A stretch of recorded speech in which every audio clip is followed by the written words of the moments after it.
Hello guys, today I will show you how to fix the Stop Code Memory Management 0x1A error in Windows 11. Let's get started. Solution 1. Disable Maximum Memory Setting. Go to the Windows search bar and type msconfig. Open System Configuration. Then go to the Boot tab and click on Advanced Options. Uncheck Maximum Memory if it is enabled.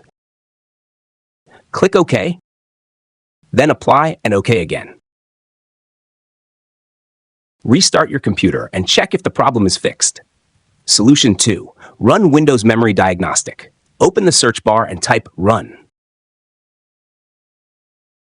Press Enter and type mdsshed.exe. Then click OK. Select Restart Now and check for problems. Recommended. Your PC will restart and the Windows Memory Diagnostic tool will begin checking your RAM for errors. Wait until the scan is complete. Solution 3. Disable Memory Integrity.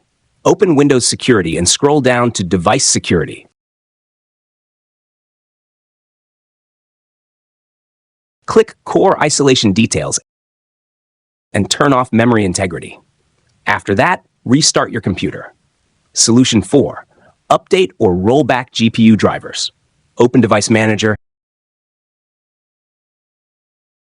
and expand Display Adapters.